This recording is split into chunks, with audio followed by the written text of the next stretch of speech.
जय दोस्तों, आज की क्लास में हम लोग पढ़ेंगे क्लास 10th का मॉडल पेपर।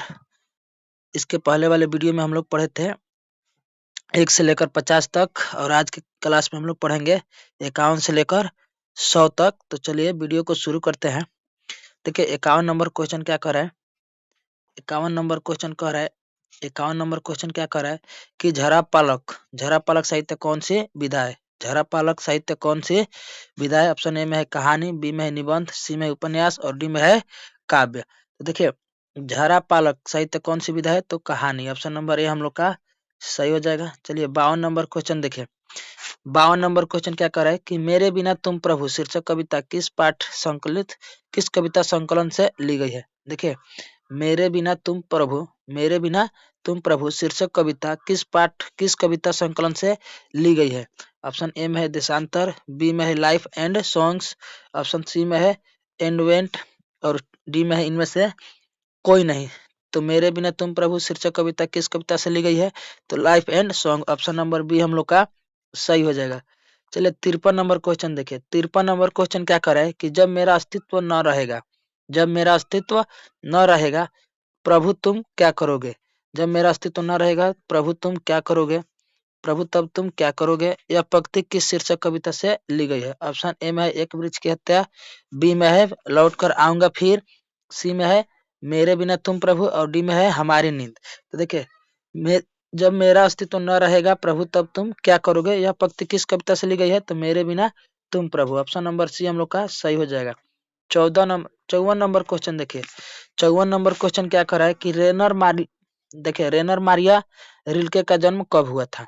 देखिए रेनर मारिया रिल्के का जन्म कब हुआ था। ऑप्शन ए में है 1 नवंबर 1840 को, ऑप्शन बी में है 2 जून 1875 को, ऑप्शन सी में है 1 दिसंबर 1874 को, ऑप्शन डी में है 4 दिसंबर 1875 को। तो रेनर मारिया रिल्के का जन्म कब हुआ था तो 4 दिसंबर 1875 को। 54 का हम लोग का क्या हो जाएगा डी नंबर सही हो जाएगा। चलिए 55 नंबर देखिए। 55 नंबर क्या कह रहा है कि रेनर मारिया रिल्के क्या माता का नाम क्या था। ऑप्शन ए में सोफिया, बी में है जीनिया और सी में राबिया और डी में है जिमी। तो रेनर मारिया रिल्के का माता का नाम क्या था तो सोफिया। ऑप्शन नंबर ए हम लोग का सही हो जाएगा। चलिए 56 नंबर क्वेश्चन देखिए। 56 नंबर क्या कह रहा है कि हिंदी में स्वर वर्णों की संख्या कितनी है। हिंदी में स्वर वर्णों की संख्या कितनी है। ऑप्शन ए में 10, बी में 11, सी में 12 और डी में है 13। तो देखिए हिंदी में स्वर वर्णों की संख्या कितनी है 11। ऑप्शन नंबर बी हम लोग का सही हो जाएगा। चलिए 57 नंबर क्वेश्चन देखिए। 57 नंबर क्वेश्चन क्या करे कि निम्न में से द्विगुण व्यंजन कौन है। निम्न में से द्विगुण व्यंजन कौन है। ऑप्शन ए में दिया है क, बी में दिया है ड और सी में दिया है च और डी में दिया है ज। तो हम लोग का देखें निम्न में से द्विगुण व्यंजन कौन है तो ड। ऑप्शन नंबर बी हम लोग का सही हो जाएगा। चलिए 58 नंबर देखिए। 58 नंबर क्या कह रहा है कि योग न होने पर भी जो साथ रहे उसे क्या कहते हैं। योग न होने पर भी जो साथ रहे उसे क्या कहते हैं। ऑप्शन नंबर ए में है अनुस्वार, बी में है अनुनासिक, सी में है अयोगवाह और डी में है निरुनुसाकी निरुनुसाकी निरुनासिक। देखिए ऑप्शन ए में है अनुस्वार, बी में है अनुनासिक, सी में है अयोगवाह और सी में है निरुनासिक। तो ऑप्शन नंबर सी हम लोग का सही हो जाएगा अयोगवाह, जो योग में न रहे। देखिए योग न होने पर भी जो साथ रहे उसे अयोगवाह। ऑप्शन नंबर सी हम लोग का सही हो जाएगा। देखिए तो का उच्चारण स्थान क्या है। तो का उच्चारण स्थान क्या है तो देखिए तो का उच्चारण स्थान क्या हो जाएगा। देखिए ऑप्शन ए में कंठ, बी में है तालु, सी में है मूर्धा और डी में है दंत। तो का उच्चारण स्थान क्या हो जाएगा दंत हो जाएगा। ऑप्शन नंबर डी हम लोग का सही हो जाएगा। चलिए 60 नंबर के क्वेश्चन देखिए। 60 नंबर क्वेश्चन कह रहा है कि निम्न में अघोष वर्ण कौन है। निम्न में अघोष वर्ण कौन है। ऑप्शन ए में है य, बी में है र, सी में है त और डी में है ल। तो निम्न में अघोष वर्ण कौन है तो हम लोग का सही हो जाएगा। ऑप्शन नंबर सी सही हो जाएगा। चलिए 61 नंबर क्वेश्चन देखिए। 61 नंबर क्वेश्चन क्या कर रहा है कि एक ही ध्वनि जब द्वित्व, देखिए एक ही ध्वनि जब द्वित्व हो जाए, एक ही ध्वनि जब द्वित्व हो जाए तब वह कौन ध्वनि कहलाती है। एक ही ध्वनि जब द्वित्व हो जाए तब वह कौन सी ध्वनि कहलाती है। ऑप्शन ए में है संपृक्त ध्वनि, युग्मक ध्वनि, ध्वनिया, संयुक्त ध्वनिया और इनमें से कोई नहीं। तो देखिए एक ही ध्वनिया जब द्वित हो जाए तब यह कौन सा ध्वनि कहलाती है? तो युग्मक ध्वनिया कहलाती है। युग्मक ध्वनि हम लोग का ऑप्शन नंबर बी हम लोग का सही हो जाएगा। चलिए 62 नंबर देखिए, 62 नंबर क्वेश्चन क्या कह रहा है कि शयन शब्द का संधि विच्छेद, शयन शब्द का संधि विच्छेद क्या हो जाएगा? तो देखिए शयन शब्द का संधि विच्छेद ऑप्शन ए में दिया है स धन यन, बी में दिया है से धन अन और सी में दिया है स धन न और डी में दिया है स धन अन। तो देखिए शयन शब्द का संधि विच्छेद कैसे होगा? तो से धन अन होगा, से धन अन होगा, से धन अन, शयन, से धन अन बराबर क्या हो जाएगा? शयन हो जाएगा। तो ऑप्शन नंबर बी हम लोग का सही हो जाएगा। चलिए 63 नंबर क्वेश्चन देखिए, 63 नंबर क्वेश्चन क्या कर रहा है कि निम्न में कौन अशुद्ध शब्द है? तो देखिए तालाब हम लोग का सही है, दीपिका भी सही है, प्रज्वलित भी सही है, ज्योत्सना देखिए, ज्योत्सना देखिए, ज्योत्सना हम लोग का गलत हो जाएगा। ऑप्शन नंबर सी हम लोग का क्या हो जाएगा? सही हो जाएगा। ज्योत्सना देखिए कैसे लिखा जाता है, ज्योत्सना ऐसे लिखा जाता है, ज्योत्सना, ज्योत्सना हम लोग का ऐसे लिखा जाएगा, ज्योत्सना। लेकिन इसमें कैसा है? ज्योत्सना अलग है। तो निम्न में से अशुद्ध शब्द कौन हो जाएगा? ज्योत्सना। ऑप्शन सी हम लोग का सही हो जाएगा। चलिए 63 नंबर देखिए, 63 नंबर क्वेश्चन क्या कर रहा है कि निम्नलिखित चिन्हों में अल्प विराम चिन्ह कौन है? निम्नलिखित चिन्हों में अल्प विराम चिन्ह कौन है? देखिए तो निम्नलिखित चिन्हों में अल्प विराम चिन्ह कौन है? तो ऑप्शन नंबर डी हम लोग का सही हो जाएगा। चलिए 65 नंबर देखिए, 65 नंबर क्या कर रहा है कि स्वर संधि के कितने भेद है? स्वर संधि के कितने भेद है? ऑप्शन ए में 5, बी में 7, सी में 6 और डी में है 8। तो स्वर संधि के कितने भेद है? तो 5। हम लोग का ए नंबर सही हो जाएगा। चलिए 66 नंबर देखिए, 66 नंबर क्या कर रहा है कि निम्न में जातिवाचक संज्ञा कौन है? निम्न में जातिवाचक संज्ञा कौन है? ऑप्शन ए में है हिमालय, बी में है नदी और सी में है मिठास और डी में है दूध। तो देखिए निम्न में जातिवाचक संज्ञा कौन है? तो नदी हम लोग का क्या हो जाएगा? जातिवाचक संज्ञा हो जाएगा। नदी से बहुत सारे नदियों का बोध होता है, इसलिए नदी हम लोग का क्या हो जाएगा? जातिवाचक संज्ञा हो जाएगा। चलिए 67 नंबर क्वेश्चन देखिए, 67 नंबर क्वेश्चन क्या कर रहा है कि संज्ञा के, देखिए संज्ञा के जिस रूप से व्यक्ति या वस्तु की नर या मादा जाति का बोध हो उसे व्याकरण में क्या कहा जाता है? तो लिंग कहा जाता है। देखिए संज्ञा के जिस रूप से व्यक्ति या वस्तु की नर या मादा जाति का बोध हो उसे व्याकरण में क्या कहा जाता है? तो लिंग। तो लिंग हम लोग का किस में है? ऑप्शन नंबर बी में है, तो बी हम लोग का सही हो जाएगा। चलिए नाखून शब्द है, नाखून शब्द क्या है? स्त्रीलिंग है कि उभयलिंग है कि पुल्लिंग है कि इनमें से कोई नहीं? तो नाखून शब्द हम लोग का क्या हो जाएगा? पुल्लिंग हो जाएगा। ऑप्शन नंबर सी हम लोग का सही हो जाएगा। चलिए 69 नंबर देखिए, 69 नंबर क्वेश्चन क्या कर रहा है कि निम्न में तत्सम शब्द कौन है? निम्न में तत्सम शब्द कौन है? ऑप्शन ए में है नाक, बी में है जीभ, सी में है नीब, नीम और डी में है ओष्ठ। देखिए निम्न में तत्सम शब्द कौन है? तो ओष्ठ हम लोग का क्या हो जाएगा? तत्सम शब्द हो जाएगा। 69 का डी हम लोग का सही हो जाएगा।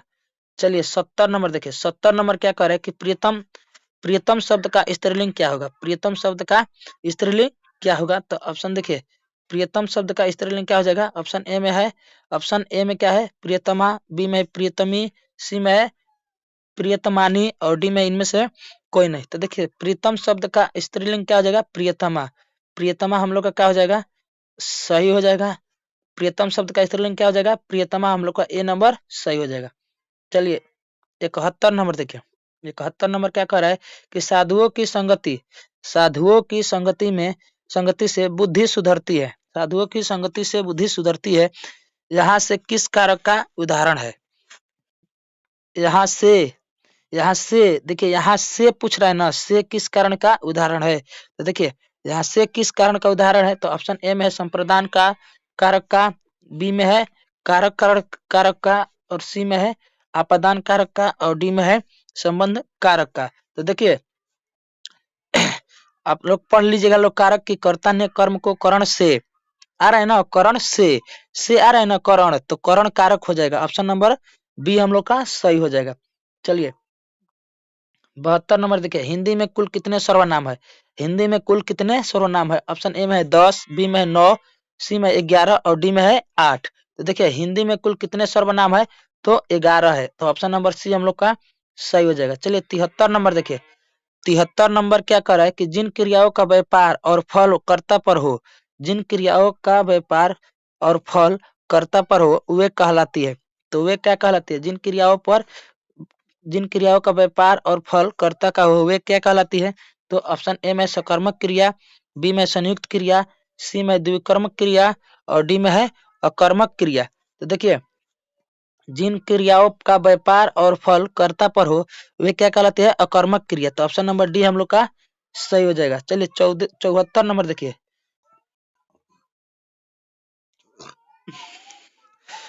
74 नंबर क्या कर रहा है कि मैं घड़ा भरता हूँ। मैं घड़ा भरता हूँ, यह किस क्रिया का उदाहरण है? मैं घड़ा भरता हूँ यह किस क्रिया का उदाहरण है? ऑप्शन ए में सकर्मक क्रिया, बी में अकर्मक क्रिया, डी में द्विकर्मक क्रिया और डी में है इनमें से कोई नहीं। तो देखिए, मैं घड़ा भरता हूँ, इसमें सकर्मक क्रिया है ना, तो इनमें से सकर्मक क्रिया हम लोग का ऑप्शन नंबर ए हो जाएगा। चलिए ऑप्शन देखिए 75 में देखिए, भूतकाल के कितने भेद होते हैं? भूतकाल के कितने भेद होते हैं? तो देखिए, भूतकाल के कितने भेद होते हैं? ऑप्शन ए में है 5, बी में 6, सी में 7 और डी में है 8। तो भूतकाल के कितने भेद होते हैं? तो 6 हम लोग का सही हो जाएगा। चलिए 76 नंबर देखिए, उत्पत्ति की दृष्टि से शब्द के कितने भेद है? उत्पत्ति की दृष्टि से शब्द के कितने भेद है? तो ऑप्शन ए में है 2, बी में 3, सी में 4 और डी में है 5। तो उत्पत्ति की दृष्टि से शब्द के कितने भेद है? तो 5 हम लोग का डी नंबर सही हो जाएगा। चलिए 77 नंबर देखिए, 77 नंबर क्या कर रहा है कि घोटक शब्द क्या है? ऑप्शन ए में तद्भव, बी में तत्सम और सी में देशज और बी में है डी में है विदेशज। तो घोटक शब्द क्या है? तो विदेशज है। घोटक शब्द क्या है? विदेशी है। तो हम लोग का डी नंबर सही हो जाएगा। चलिए 77 नंबर हो गया। 78 नंबर देखिए, 78 नंबर क्या कर रहा है कि एकमात्रिक स्वरों की संख्या कितनी है? एकमात्रिक स्वरों की संख्या कितनी है? ऑप्शन ए में है 2, बी में है 3, सी में है 4 और डी में है 5। तो एकमात्रिक स्वरों की संख्या कितनी है? तो 4। ऑप्शन नंबर सी हम लोग का सही हो जाएगा। चलिए 79 नंबर देखिए, 79 नंबर क्या कर रहा है कि वह शब्दांश जो किसी शब्द के अंत में जोड़ा जाता है। देखिए, वह शब्दांश जो किसी शब्द के अंत में जोड़ा जाता है क्या कहलाता है? तो प्रत्यय कहलाता है। वह शब्दांश जो किसी शब्द के अंत में जोड़ा जाता है उसे क्या कहेंगे? तो उसे प्रत्यय कहेंगे। तो देखिए ऑप्शन ए में है उपसर्ग, बी में क्या है? प्रत्यय, बी में क्या है? प्रत्यय। ऑप्शन नंबर बी हम लोग का सही हो जाएगा। चलिए 80 नंबर देखिए, 80 नंबर क्या कर रहा है कि निम्न में से देशज शब्द कौन है? निम्न में से देशज शब्द कौन है? ऑप्शन ए में है आग, बी में फूल, सी में चिड़िया और डी में है क्या है? डी में क्या है? चतुर्थी है, चतुर्दश है। तो देखिए, निम्न में देशज शब्द कौन है? तो ऑप्शन ए में है आग, बी में क्या है? फूल और सी में क्या है? चिड़िया और डी में है चतुर्दश है। तो देखिए, निम्न में से देशज शब्द कौन हो जाएगा? चिड़िया हम लोग का देशज शब्द होगा। ऑप्शन नंबर सी हम लोग का सही हो जाएगा। चलिए 81 नंबर देखिए, 81 नंबर क्या कर रहा है कि उपनिवेश शब्द में, उपनिवेश शब्द में कौन उपसर्ग है? उपनिवेश शब्द में उपसर्ग क्या है? यही ना। तो देखिए ऑप्शन ए में है उ, बी में है प और सी में है उपनि और डी में क्या है? उप। तो देखिए, उपनिवेश को अगर तोड़िएगा तो आप लोग कैसे होगा? उपधन निवेश होगा ना, उपधन निवेश। तो उपसर्ग क्या होता है? शब्द के पहले लगता है और प्रत्यय शब्द के बाद में। तो निवेश के पहले क्या लगा है? उप लगा है। तो इसमें देखिए उपनिवेश शब्द में कौन सा उपसर्ग होगा? उप होगा। ऑप्शन नंबर डी हम लोग का सही हो जाएगा। चलिए 82 नंबर देखिए, 82 नंबर, बोली शब्द में, बोली शब्द में प्रत्यय क्या है? बोली शब्द में प्रत्यय क्या है? तो दीर्घ ई, छोटी ई और ली की ओली। तो बोली शब्द में प्रत्यय क्या है? ई हो जाएगा, बड़ी ई हो जाएगा। चलिए निश्चय शब्द का विशेषण देखिए, 83 नंबर क्या कर रहा है कि निश्चय शब्द का विशेषण। तो निश्चय शब्द का विशेषण क्या हो जाएगा? निस्तेज कि निश्चित कि निश्चिती कि इनमें से कोई नहीं। तो निश्चय शब्द का विशेषण निश्चित। ऑप्शन नंबर बी हम लोग का सही हो जाएगा। चलिए 84 नंबर देखिए, 84 नंबर क्या कह रहा है कि प्रतिदिन। देखिए प्रतिदिन शब्द कौन सा समास है? ऑप्शन ए में द्वंद्व समास, बी में अव्ययी भाव, सी में है बहुब्रीहि और डी में है द्विगु समास।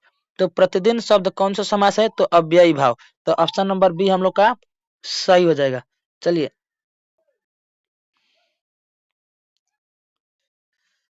85 नंबर देखिए, 85 नंबर क्वेश्चन क्या कर रहा है कि किसी न किसी तरह से, किसी न किसी तरह से यह किस पदबंध का उदाहरण है? देखिए किसी न किसी तरह से यह किस पदबंध का उदाहरण है? तो ऑप्शन ए में क्रिया पदबंध, बी में विशेषण पदबंध और सी में संज्ञा पदबंध और डी में है क्रिया विशेषण पदबंध। तो देखिए किसी न किसी तरह से यह किस पदबंध का उदाहरण है, तो ऑप्शन नंबर बी विशेषण पदबंध का उदाहरण है। ऑप्शन नंबर बी हम लोग का सही हो जाएगा। अगर वीडियो आप लोग को अच्छा लगे तो एक बार लाइक और सब्सक्राइब जरूर करिएगा लोग। चलिए 86 नंबर क्वेश्चन देखिए।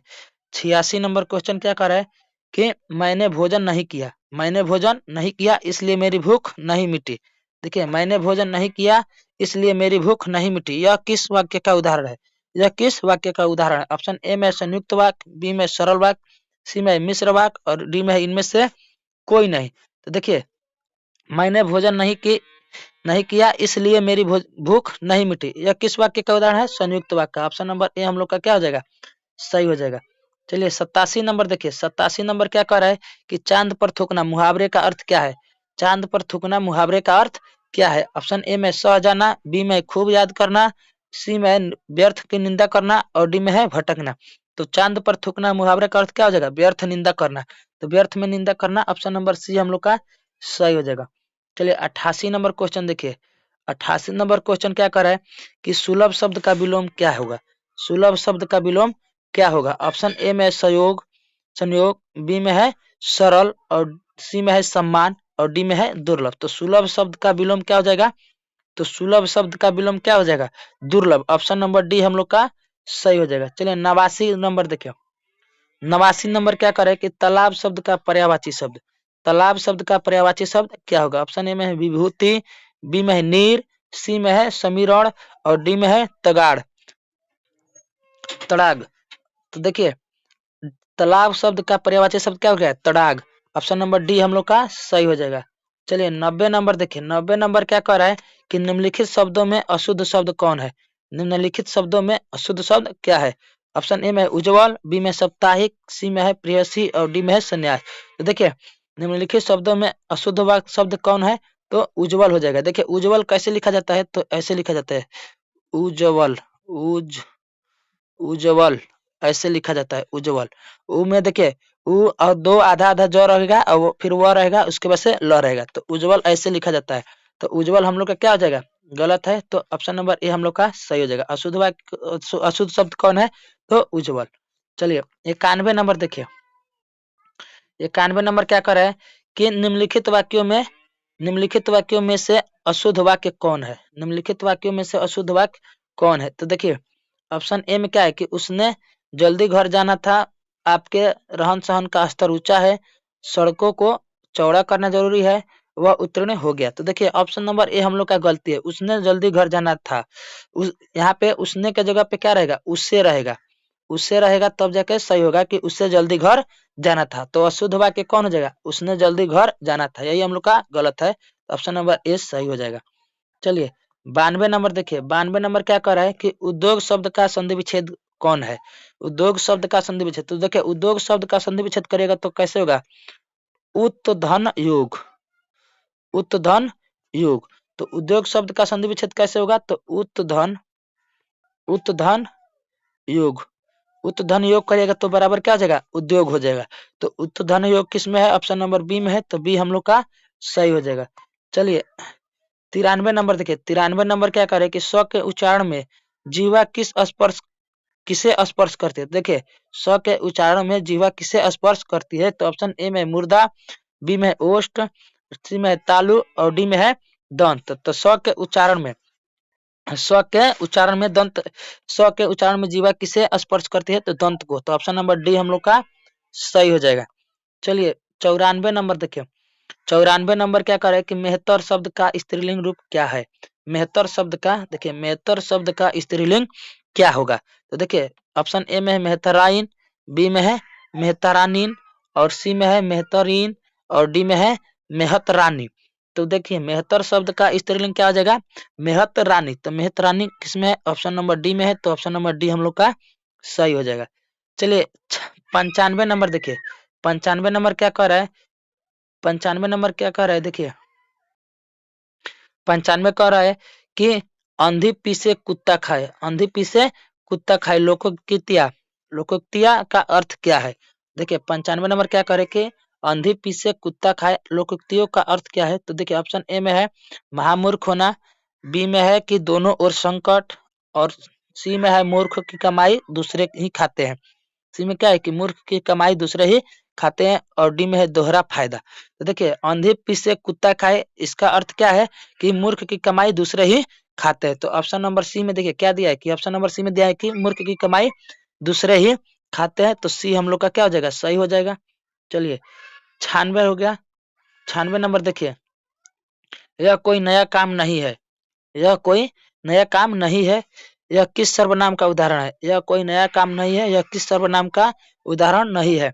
देखिए ऑप्शन ए में है निजीवाचक सर्वनाम, बी में है संबंधवाचक सर्वनाम, और सी में प्रश्नवाचक सर्वनाम, और डी में है निश्चयवाचक सर्वनाम। तो देखिए यह